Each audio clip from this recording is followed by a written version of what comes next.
Hello student, welcome to our lesson 1. In this lesson, we are going to look at energy changes and potential difference.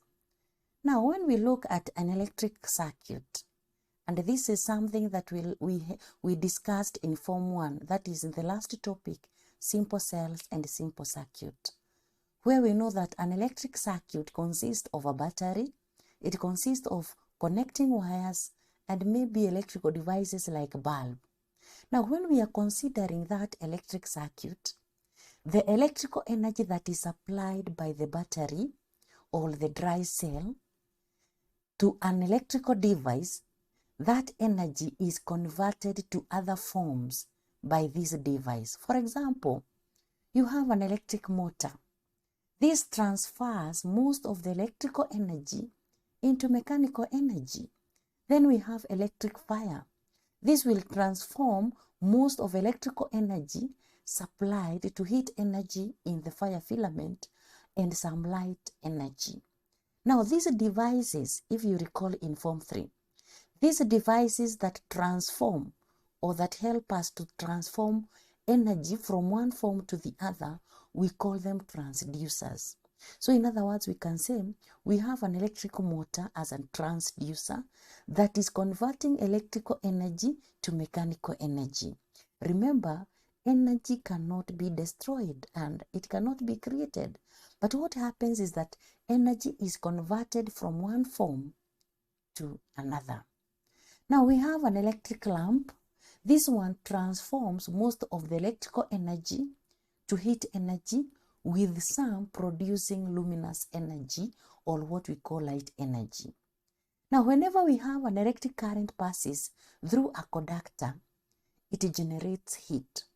Remember, we have seen that we can transform electrical energy to heat energy. So whenever there is current that is passing through a conductor, heat is generated.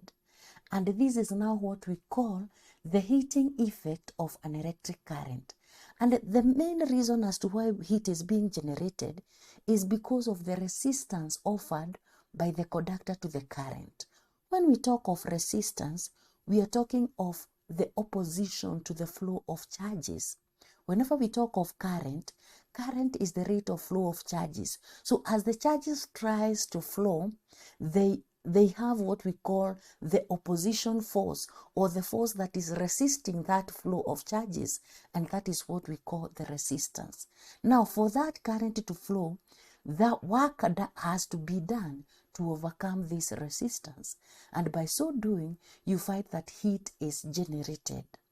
Now, the heating effect of an electric current was first investigated by James Joule, who was a Manchester brewer in the United Kingdom. Then from there, we move to simple experiments on heating effect. And number 1, we are going to investigate the effect of current on a coil. We have the following apparatus. 1, we have a battery of 4 or more cells, connecting wires, switch, thick copper wire, copper or coil of resistance wire, variable resistor, and a stopwatch. Then we have our circuit as follows, or as shown in this diagram.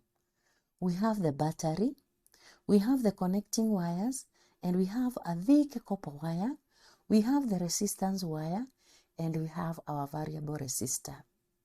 As you can see, we have our circuit that is open here. Then we have the following procedures. Number 1, you're supposed to assemble the apparatus as shown here. Then number 2, feel with your fingers the temperature of the coil. We are saying the part, this is the part of the circuit, and this is the resistance wire. So you're supposed to touch using your fingers and feel or try to get the temperature of this coil. Then number 2, you are supposed to close the switch or close the circuit. Then after some times, e.g. for example, you have 2 minutes, you're supposed to feel the temperature of the coil and other parts of the circuit. So you're supposed to touch here and of course touch the other parts of the circuit.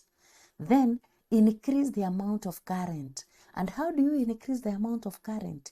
You have the variable resistor. this will help you to vary the current that is passing through the circuit.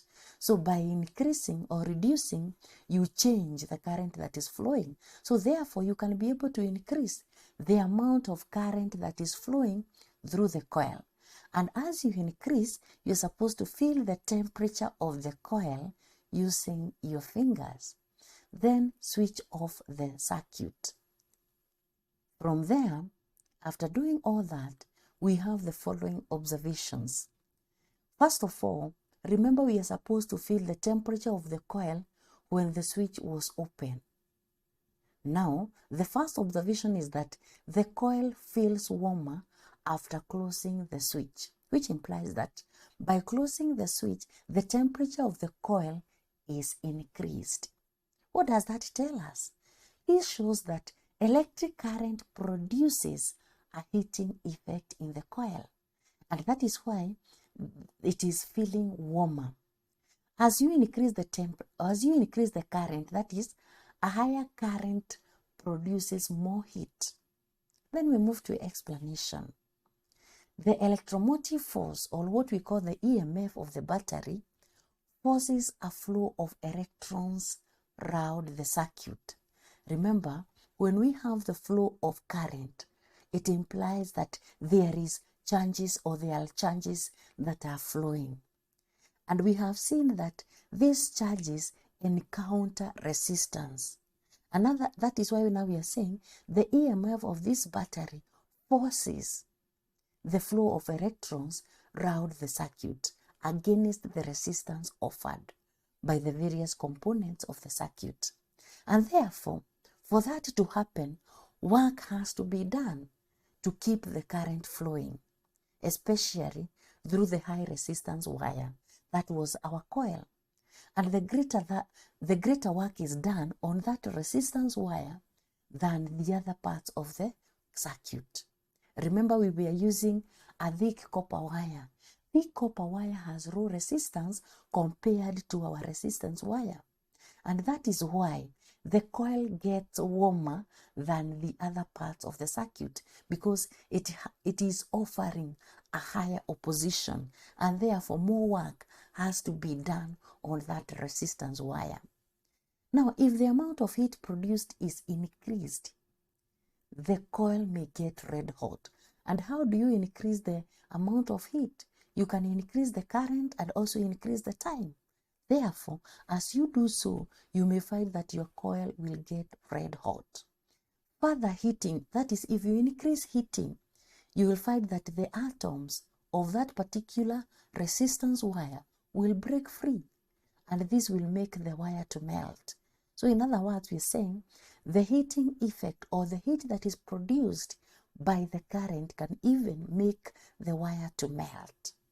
Then from there, we have another example here, or another experiment. We have a setup that is being used to demonstrate the heating effect of an electric current. In this case, we are using a paraffin. We have our resistance coil here. We have the thermometer and we have the starter. Then from there, we are supposed to close the switch. And of course, we are supposed to stir. As you stir, you make sure that the temperature is uniform for the paraffin. And then we have the thermometer. The thermometer will help you to get the actual temperature. Remember, in our first experiment, we were just feeling using our fingers. But now in this experiment, we are using the thermometer so that now we can be able to get the actual value of the temperature. But now you need some precautions. The coil should be fully immersed in water or the liquid that we are using. In our case, we are using paraffin. And also, it should not touch the bottom or the walls of the beaker. It should be covered, but it should not touch the walls or the bottom of the beaker. Then we move to the observation. It is observed that the temperature of water increases with resistance, current, and time. In other words, we are saying, if you increase the resistance, the temperature increases. If you increase current, the temperature also increases. And if you heat using a longer time, also the temperature increases. We move to explanation. Electrical energy is converted to heat energy. And this heat energy is the one that is resulting in a rise in temperature. Now, the heat energy increases with resistance, current, and time. And that is why now we have said, as you use a wire of higher resistance, then you find that the temperature will be higher. But if you use a wire of low resistance, you find that the temperature will be low. So that is why now we are saying the heat energy increases with resistance, current, and time. From there we have the assignment. Again, the assignment is just testing what we have just learned. So make sure that you revise and then you prepare well and attempt the assignment. So thank you, and let us meet in our next lesson.